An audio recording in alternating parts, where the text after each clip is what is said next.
Tom Bradley had never imagined his life would come to this. At 52 years old, he stood in his massive kitchen, staring at a can of cold beans and wondering how someone who owned half the county could feel so completely lost. The marble countertops that had once impressed business partners now felt cold and empty.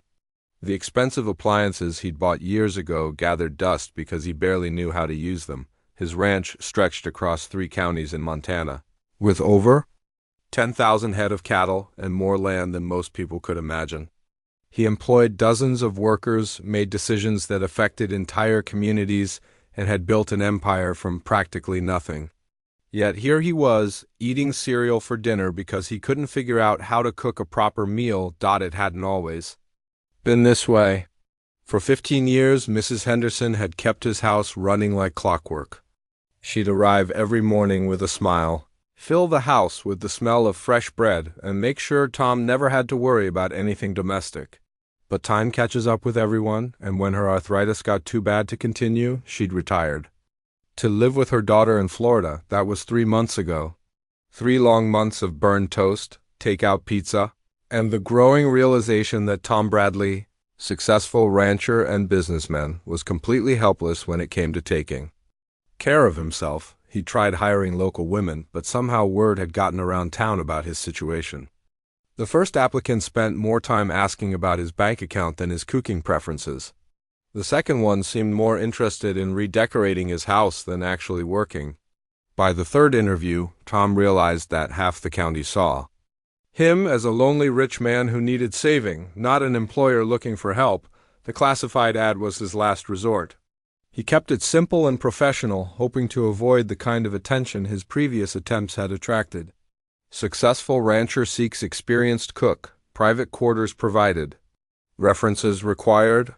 Short, sweet, and to the point, the responses came slowly at first. A few local applications that seemed promising but didn't pan out. Then, buried among the usual inquiries, was a letter that caught his attention. The handwriting was elegant, almost old-fashioned. The paper was good quality, and something about the formal language suggested this wasn't from someone looking for just any job. The letter was from Helen Martinez. She wrote that she had extensive experience in food preparation and household management, with references from previous employers who would speak highly of her work. What struck Tom most was how she wrote about cooking, not just as a job, but as something she genuinely cared about. She mentioned creating nutritious meals, understanding dietary needs, and the importance of making a house feel like a home. Her references were impressive. Previous employers described her as professional, trustworthy, and exceptionally skilled. One letter mentioned her remarkable ability to transform any kitchen into the heart of a home. Another praised her dedication to excellence and quiet dignity. These weren't the typical recommendation letters Tom usually saw. They spoke of someone special. When Helen called to arrange an interview, her voice was soft but confident. She asked the thoughtful questions about his expectations and the living arrangements. She mentioned she had 2 young daughters and wanted to make sure the position would be suitable for a small family. Tom found himself saying yes before he'd really thought it through. He'd been planning to hire someone who would live in town and come daily, but something about Helen's situation made him reconsider. The day of the interview, Tom found himself more nervous than he'd been in years. He cleaned the kitchen, straightened the living room, and even put on a fresh shirt. He told himself it was just because he wanted to make a good professional impression, but the truth was, something about Helen's letter had intrigued him in a way he couldn't quite explain. When the old pickup truck pulled into his driveway, Tom watched from the window as Helen stepped out. She was younger than he'd expected, probably in her early 30s, with dark hair pulled back in a simple ponytail. She moved with quiet grace, checking the truck before walking around to help 2 small girls climb out of the passenger side. The older girl looked about 7, with serious dark eyes that seemed to take in everything around her. She stayed close to her mother, one hand holding Helen's arm. The younger child, maybe 5 years old, was smaller and more delicate, with an almost otherworldly quality about her. She didn't look around like most curious children would. Instead, she kept her eyes down, staying so close to her mother that she was almost hiding behind her. Tom opened the door before they could knock, and was immediately struck by how the three of them seemed to move as one unit. Helen's smile was warm but careful. The older girl nodded politely when introduced as Katie, while the younger one, Grace, barely whispered hello before tucking herself behind her mother again. As they sat in his living room, Tom found himself studying this small family. Helen answered his questions professionally, discussing meal planning, dietary preferences, and household schedules. Her experience was clearly extensive. She knew about nutrition, could handle special diets, and spoke knowledgeably about managing a large household. But there was something else, something that suggested she was overqualified for this position. The girls sat quietly beside their mother, more well-behaved than any children Tom had ever encountered. Katie occasionally whispered something to Grace, who would nod but never spoke directly to Tom. Both girls seemed older than their years, carrying themselves with a maturity that felt unnatural for such young children. What really caught Tom's attention was how Helen's eyes would occasionally dart to the windows, or how she would pause mid-sentence when a car passed on the distant road. The girls seemed to pick up on their mother's tension, unconsciously moving closer to her whenever she showed these signs of nervousness. Despite the undercurrent of something unspoken, Tom found himself drawn to this family. Helen's knowledge of cooking was impressive, her references were outstanding, and there was something about her quiet strength that appealed to him. More than that, he sensed these three people needed this job for reasons that went beyond simple employment. When Helen asked about the living arrangements, Tom showed them the small apartment above the garage that he'd originally planned to use for storage. It had 2 bedrooms, a tiny kitchen, and a living area with windows that looked out over the pastures. Helen's relief when she saw the space was obvious. Though she tried to hide it, the girls explored their potential new home with quiet excitement. Katie tested the locks on the doors and windows, while Grace stood at the window, watching the horses in the distant field. Their behavior struck Tom as unusual. Most children would be running around, making noise, asking a dozen questions. These two moved like they were used to being careful, to not drawing attention to themselves. As they prepared to leave, Tom made his decision. "The job is yours if you want it," he said. "You can move in whenever you're ready." Helen's eyes filled. With tears, she quickly blinked away. "Thank you," she said simply. "We won't let you down." As Tom watched their truck disappear down his long driveway, he realized his quiet, predictable life was about to change in ways he couldn't imagine. He thought he was just hiring a cook, but something told him he'd just welcomed much more than that into his world. That night, for the first time in months, Tom found himself looking forward to tomorrow. The first morning Helen cooked for him, Tom knew he'd found something special. The smell of fresh biscuits and bacon filled the house before sunrise, and when he stumbled into the kitchen for his usual black coffee, he found a plate waiting for him that looked like it belonged in a fancy restaurant. The eggs were perfect, the bacon crispy but not burned, and the biscuits were golden brown and still warm from the oven. "This is incredible," Tom said, taking his first bite. Helen smiled quietly from where she stood by the stove, already preparing something else. She moved through his kitchen like she'd been there for years, knowing exactly where everything was, making the space feel alive in a way it never had before. But as the days passed, Tom began to notice things that didn't quite add up.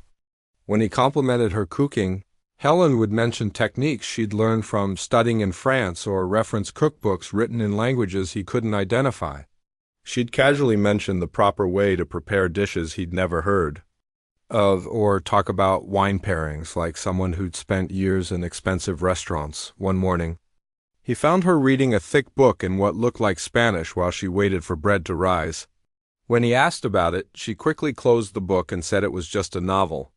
But Tom had caught a glimpse of the pages. They were filled with charts and diagrams, not the kind of thing you'd find in a storybook. The girls were just as puzzling.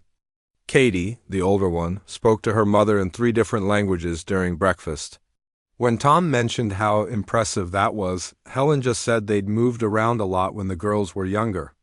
But Grace, the quiet 5-year-old, corrected her mother's math when Helen was calculating grocery costs, doing the numbers in her head faster than Tom could follow. These weren't ordinary children. They read books that seemed too advanced for their ages, spoke in whispers about subjects Tom couldn't understand, and seemed to know things that surprised even their mother. Grace would sometimes comment on the plants in his garden, using scientific names that made Helen look worried. Katie could look at his financial papers on his desk and point out errors that his accountant had missed. The strangest part was how they all seemed to be hiding these abilities. Whenever Tom showed too much interest in their knowledge, Helen would quickly change the subject. The girls would go quiet and look to their mother for guidance. It was like they'd been taught to keep their intelligence secret, to not let anyone know how special they really were. Then there were the phone calls. Whenever Tom's landline rang, all three of them would freeze. Helen would wait to see if Tom was going to answer, and if he didn't pick up right away, she'd quickly usher the girls to their apartment above the garage. Tom started noticing that they never came back down until he'd answered the phone and called out that everything was fine. Helen never used her cell phone around him, though he'd seen her quickly put it away a few times when he entered a room. She never gave the number to anyone, never made calls during the day, and seemed nervous whenever she had to use Tom's phone to call about deliveries or supplies. The grocery shopping was another mystery. Helen always insisted on paying with cash, counting out bills from an envelope she kept hidden in her purse. When Tom offered to set up an account at the local store to make things easier, Helen politely declined, saying she preferred to handle things herself. She never bought anything unnecessary, never splurged on treats for the girls, always calculating every purchase like money was extremely tight, but her clothes told a different story. They were simple, but Tom knew quality when he saw it. Her shoes were expensive, her watch was real gold, and the girls' backpacks were the kind that cost more than most people spent on groceries in a month. These weren't things someone with no money could afford, but Helen acted like every dollar mattered. The biggest puzzle was how Helen seemed to know things she shouldn't. When Tom mentioned problems with his cattle, she'd suggest solutions that showed a deep understanding of animal health. When he talked about his business troubles, she'd offer insights that proved she understood complex financial situations. She knew about legal contracts, real estate law, and tax strategies that most people never encounter. One evening, Tom found her helping Katie with homework that looked like college-level chemistry. When he commented on how advanced it seemed, Helen explained that Katie's previous school had been very challenging. But when Tom asked which school, Helen's answer was vague and quick, like she was making it up on the spot. The girls' behavior was the most telling sign that something wasn't right. They never played outside without checking with their mother first. They never ran around or made noise like normal children. Instead, they seemed constantly alert, always listening for cars coming up the driveway, always watching the road that led to the ranch. Grace would spend hours standing at the window, not playing or daydreaming like most 5-year-olds, but watching with the intensity of someone keeping guard. Katie never left her little sister alone, not even to play in another room.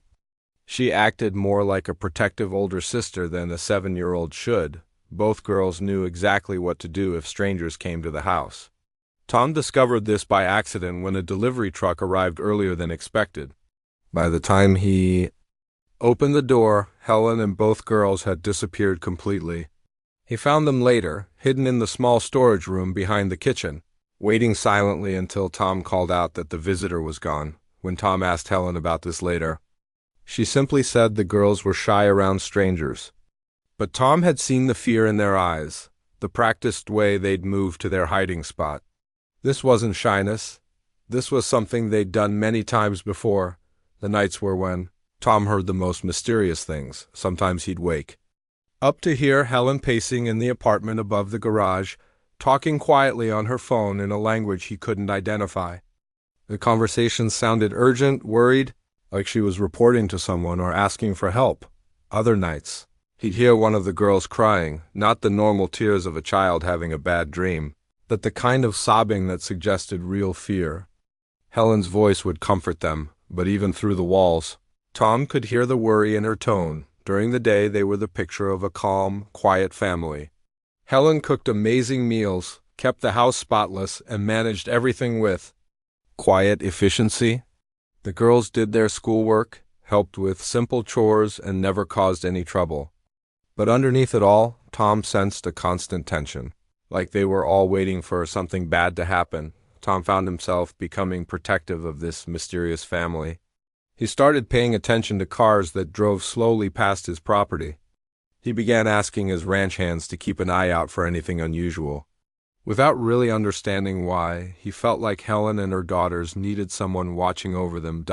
As the weeks passed, Tom realized that hiring Helen hadn't just changed his daily routine, it had awakened something in him he'd thought was gone forever. For the first time in years, he looked forward to coming home. The house felt alive with their presence, even though they moved through it like shadows. But the questions kept growing. Who was Helen really? Why did she and her daughters seem so afraid? And what were they running from that made them live like they were constantly ready to disappear at a moment's notice? By the third month, Tom's carefully planned bachelor life had completely changed. He found himself looking forward to the smell of fresh coffee and pancakes every morning, and the quiet conversations he shared with Helen while the girls ate breakfast. What had started as a simple business arrangement was becoming something much more personal. Helen had transformed his house in ways he hadn't expected. Fresh flowers appeared on the kitchen table. The curtains were always clean and perfectly arranged.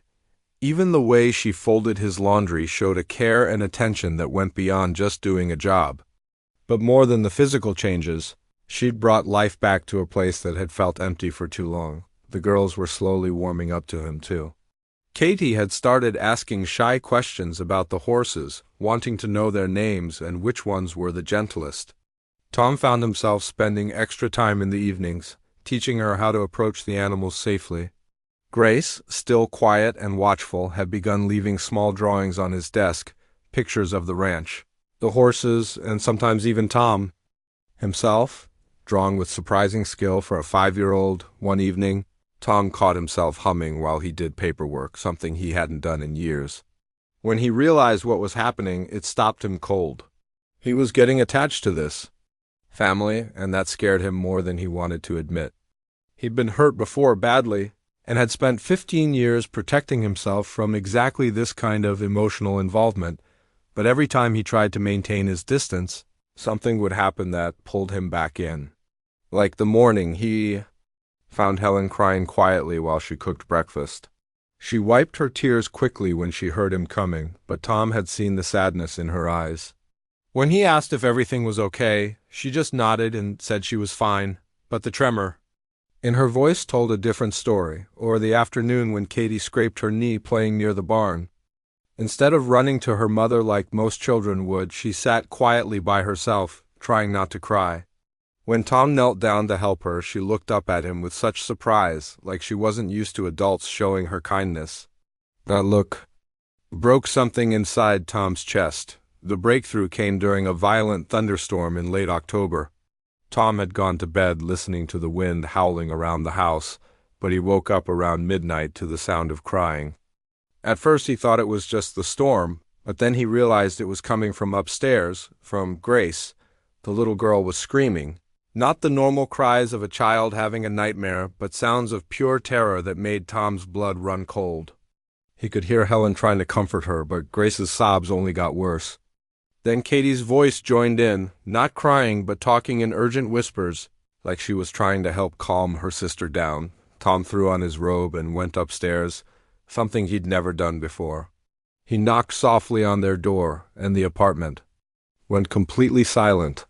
After a moment, Helen opened the door just a crack. Her hair was messy, her eyes were red from crying, and she looked exhausted. "Is everyone okay?" Tom asked. "I heard Grace crying." Helen tried to smile and say everything was fine, but behind her, Grace let out another sob that sounded like her heart was breaking. Tom could see Katie sitting on the couch, holding her little sister, both of them shaking. "Please," Tom said. Softly, "Let me help." Something in his voice must have gotten through to Helen, because she stepped aside and let him in. The apartment was neat as always, but he could see they'd been packing. Suitcases were open on the floor, clothes folded and ready to go. His heart sank as he realized they were planning to leave. Grace was curled up in Katie's arms, still crying, but more quietly now. When she saw Tom, she didn't hide like she usually did. Instead, she looked at him with eyes that held too much fear for such a young child. "Bad man," she whispered. "Bad man coming." Helen sat down heavily in a chair, all her careful composure finally cracking. "She has nightmares," she explained, her voice barely above a whisper. "Always the same dream. She sees him coming to take us back." Tom knelt down in front of the couch, speaking gently to Grace. "There's no bad man here, sweetheart. You're safe." But Grace shook her head, looking at her mother with pleading eyes. "He promised, Mama. He said he'd find us everywhere." That's when Helen's walls finally came down completely. With tears streaming down her face, she told Tom the truth she'd been hiding for months. She'd been married to a doctor in Seattle, a man who seemed perfect to everyone who knew him. Dr. Michael Chen was respected, wealthy, and charming. But behind closed doors, he was controlling and cruel. "At first, it was small things," Helen explained, her voice shaking. "He didn't like my friends, so I stopped seeing them. He said my job was unnecessary, so I quit. He convinced me that I wasn't smart enough to handle money, so he took control of everything. Before I knew it, I was completely dependent on him. The control had gotten worse after the girls were born." Michael monitored everything Helen did, checked her phone, followed her when she went out. He told her she was a bad mother, that she was too emotional, that the girls would be better off without her influence. "He never hit me," Helen said, as if that made it better somehow. "But he didn't need to. He could destroy me with words, make me feel like I was nothing, like I was crazy for thinking anything was wrong." The final breaking point came when Michael started focusing his attention on the girls. He began insisting that Grace had behavioral problems that needed his medical intervention. He wanted to put her on medications, to send her to special schools, where he could control her treatment. "Grace is gifted," Helen explained, looking at her youngest daughter with fierce protectiveness. "She's incredibly intelligent, but Michael saw that as a problem to be fixed. He said she was too intense, too focused, that she needed to be more normal." When Helen tried to protect Grace, Michael threatened to have her declared mentally unfit. He had the money, the connections, and the reputation to make it happen. He'd already started building a case against her, collecting evidence of her supposed instability. "I realized that if I stayed, I would lose my girls," Helen said. "Maybe not physically, but he would turn them against me, or worse, he would break their spirits the way he'd broken mine." So she'd made the desperate decision to run. She took only what they could carry, withdrew what little money she could access, and disappeared in the middle of the night. They'd been moving from place to place for over a year, never staying anywhere long enough to feel safe. "He has private investigators looking for us," Helen continued. "He's told everyone that I kidnapped the girls, that I'm mentally unstable and dangerous.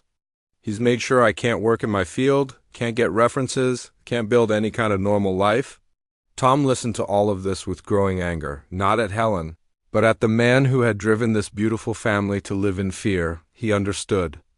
Now why Helen always paid in cash, why the girls were so quiet and well-behaved, why they all seemed ready to run at a moment's notice. "That's why we have to leave," Helen said, wiping her eyes. "Grace's nightmares are getting worse. She senses things, feels when danger is close. I think he's found us again." Tom looked at this broken family, Helen exhausted from months of running and hiding, Katie trying to be strong for her little sister, and Grace trembling with fear of a man who should have protected her. Something fierce and protective rose up in his chest. "No," he said firmly. "You're not running anymore, not from my house, not while I can do something about it." For the first time since he'd known her, Helen looked at him with something that might have been hope. The morning after Helen's confession, Tom woke up with a sense of purpose he hadn't felt in years. While Helen and the girls slept, he made phone calls. First to his lawyer, Patricia Williams, a tough woman who specialized in family law and had never lost a case she truly believed in. Then to James Morrison, a private investigator who'd helped Tom with business matters before and knew how to dig up information that others couldn't find. "I need you to look into someone," Tom told James. "Dr. Michael Chun, Seattle. I want to know everything, his finances, his reputation, his legal history, and I want to know it quietly." By the time Helen came down to make breakfast, Tom had already started building a plan. He didn't tell her about the calls he'd made, not yet. She was still fragile from the night before, moving around the kitchen like she was walking on glass, waiting for him to change his mind about helping them. "You don't have to keep cooking for me," Tom said gently. "Not if you're worried about other things."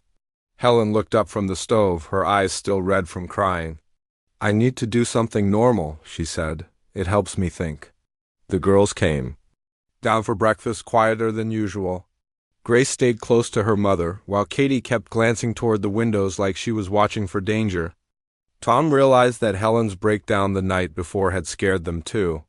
They'd been living with this fear so long that even talking about it made them nervous. That afternoon, James called back with preliminary information that made Tom's blood boil. Dr. Michael Chun wasn't just controlling, he was dangerous. James had found 3 other women who'd been involved with Michael over the years. 2 had mysterious accidents after trying to leave him. 1 had died in what was ruled a car crash, but the police report showed signs that someone might have tampered with her brakes. "This guy is bad news," James said over the phone. "Rich, connected, and smart enough to cover his tracks, but he's also arrogant. That might be his weakness." The breakthrough came when James discovered that Michael's second wife, the one who died in an accident, had left behind a diary. Her sister had kept it, never believing the official story of what happened. The diary detailed months of psychological abuse, threats, and Michael's obsession with controlling every aspect of her life. "We need to be careful," Patricia warned, when Tom shared the information. "Men like this don't give up easily. If he's already looking for Helen and the girls, he's not going to stop just because we ask nicely." Tom was beginning to understand just how much danger Helen and her daughters were in. This wasn't just about a difficult divorce or custody battle. Michael Chung was a man who saw his family as property, and he was willing to destroy anyone who tried to take that property away from him. The danger became real on a cold November morning when Katie burst into the kitchen where Tom was having coffee with Helen. The 7-year-old's face was white with terror, and she could barely speak. "Mama," she whispered, "there's a car." Helen dropped her coffee cup, and it shattered on the floor. "Where?" she asked, already moving toward the window. "By the front gate," Katie said. "A man with a camera. He took pictures of the house." Tom looked out and saw a black sedan parked just outside his property line. The driver was indeed taking photographs, being careful to stay on public land where he had a right to be. But Tom could see the telephoto lens, the professional equipment. This wasn't a tourist taking pictures of the scenery. Helen was already in panic mode, her hands shaking. As she reached for Grace, "We have to go," she said. "Right now we have to pack and leave." "No," Tom said firmly. "You're not running anymore, not from here." But before they could discuss it further, another car pulled up behind the first one. This one was a police cruiser, and Tom's heart sank as he recognized the sheriff's deputy getting out behind him. Stepping out of the black sedan was a man Tom knew had to be Michael Chun. He was exactly what Tom had expected. Tall, well-dressed, with the kind of confident bearing that came from having money and power. He wore an expensive suit, moved with the assurance of someone used to getting his way, and had the kind of smile that probably fooled a lot of people. But Tom could see the coldness in his eyes, the way they focused on the house like a predator studying its prey. "He found us," Helen whispered, backing away from the window. "I have to get the girls. We have to hide." But it was too late.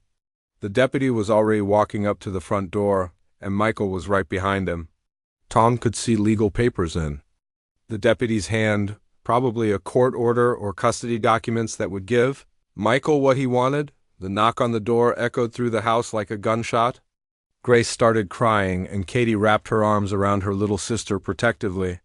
Helen looked like she was about to collapse, all the color draining from her face. "Stay here," Tom told them. Don't come out no matter what happens.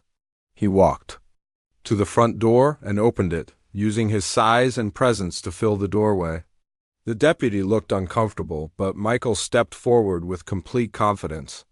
"Mr. Bradley," Michael said, his voice smooth and professional. "I'm Dr. Michael.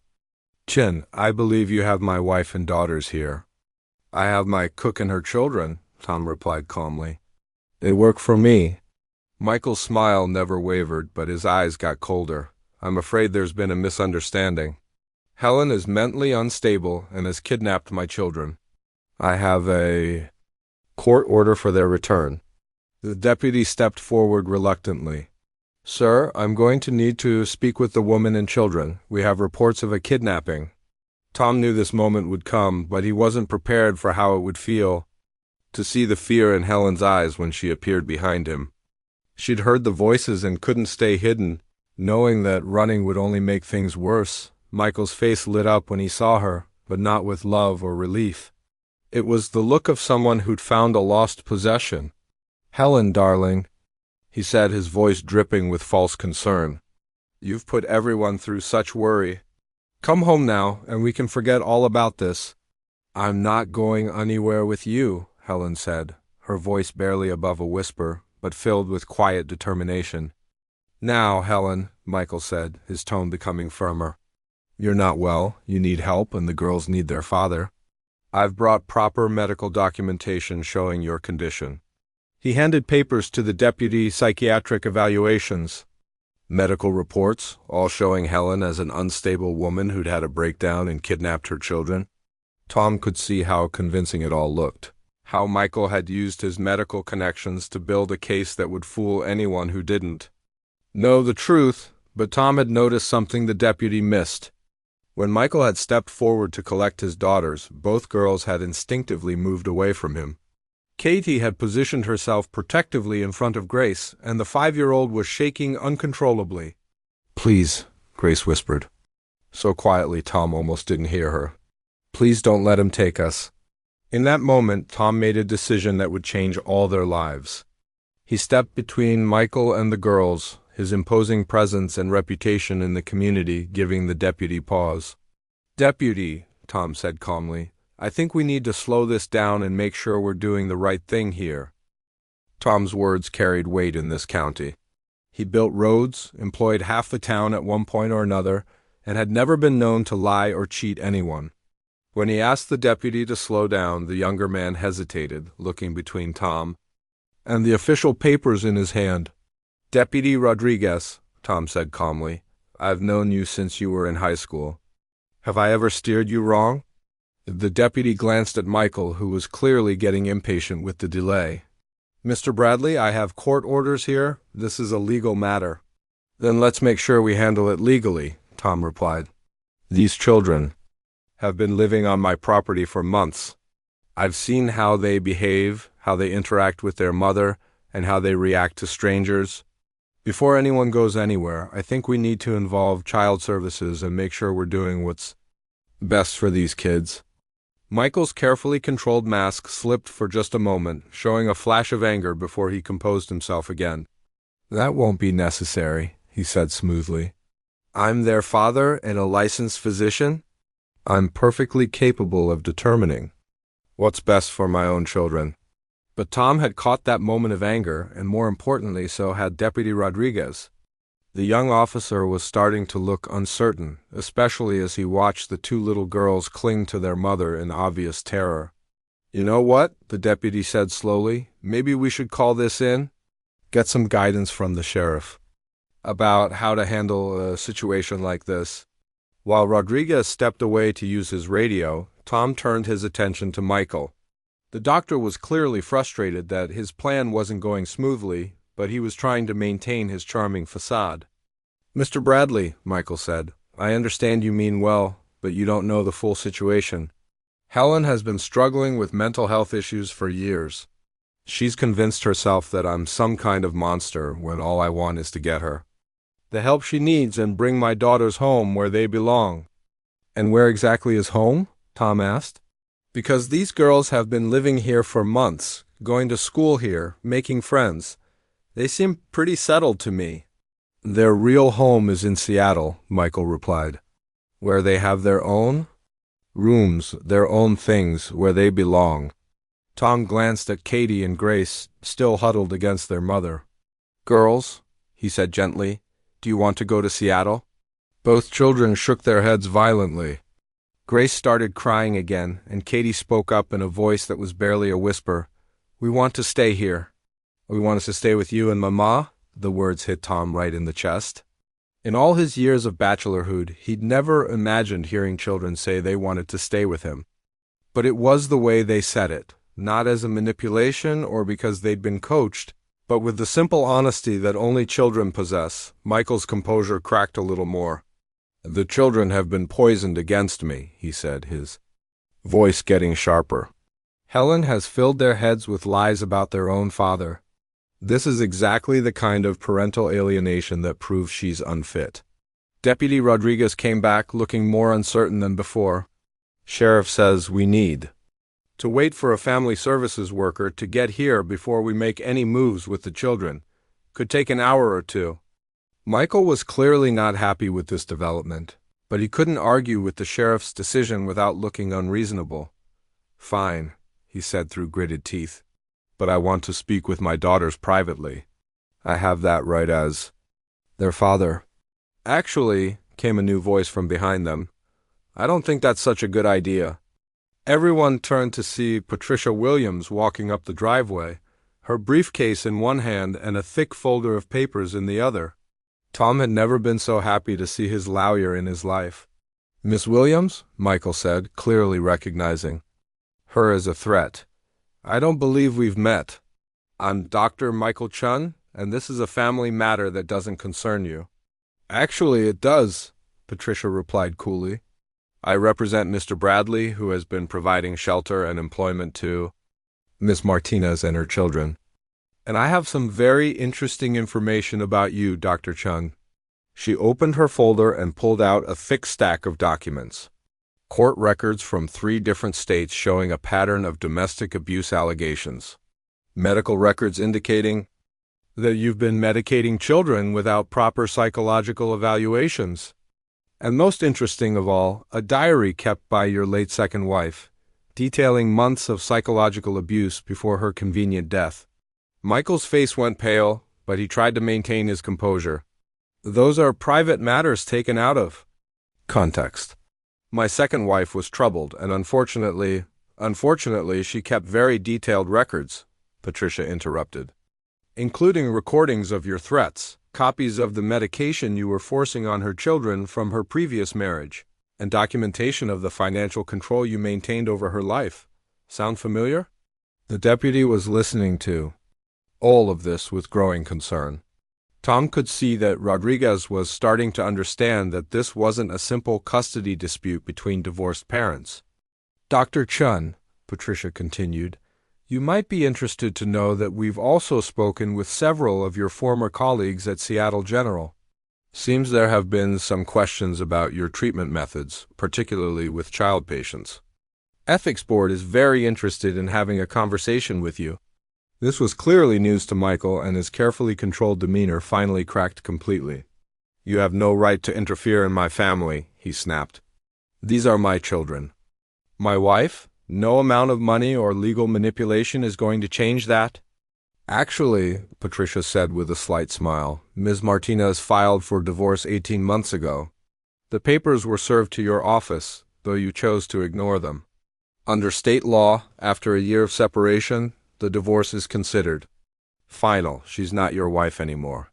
Tom watched Michael's face change as he realized his legal standing wasn't as solid as he'd thought.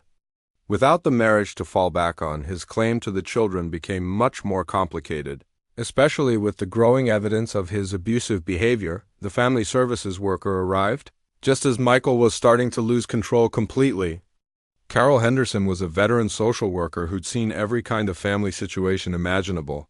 She took one look at the scene, 2 terrified children clinging to their mother, an angry man claiming to be their father, and a small mountain of legal documents, and knew this wasn't going to be simple. I'm going to need to speak with everyone separately, she announced, starting with the children. What happened next was the turning point in the whole situation. When Carol sat down with Katie and Grace in Tom's living room, away from Michael, both girls opened up in ways Tom had never seen before. Katie, the protective older sister, told Carol about the medicines that made Grace feel sick and confused. Grace, despite being only 5 years old, described in heartbreaking detail how scared she felt around her father, how he made Mama cry, and how much safer she felt living at the ranch. But the most damaging testimony came when Carol asked Grace to draw a picture of her family. The little girl drew 3 figures, herself, Katie, and Helen, standing in front of Tom's house with the horses in the background. When Carol asked about her father, Grace drew a dark figure standing far away from the happy family with angry scribbles all around him. "He's not part of our family," Grace said simply. "Families are supposed to make you feel safe and happy. Tom makes us feel safe and happy." Meanwhile, Patricia was systematically destroying Michael's legal case. She'd brought evidence of his financial manipulation, his pattern of controlling behavior with multiple women, and most damning of all, medical records showing that he'd been prescribing unnecessary psychiatric medications to Grace. Without proper justification, the final blow came when James, the private investigator, arrived with fresh evidence. He tracked down the sister of Michael's second wife, who'd been too scared to speak before but was now willing to testify about the abuse her sister had suffered before her death. By evening, it was clear that Michael's carefully constructed lies were falling apart. The sheriff himself came out to the ranch, and after reviewing all the evidence, he made a decision that changed everything. "Dr. Chun," Sheriff Martinez said formally, "you're under arrest for child endangerment, harassment, and violation of a restraining order that was filed in Washington state." As Michael was led away in handcuffs, still protesting his innocence and threatening lawsuits, Tom finally allowed himself to breathe.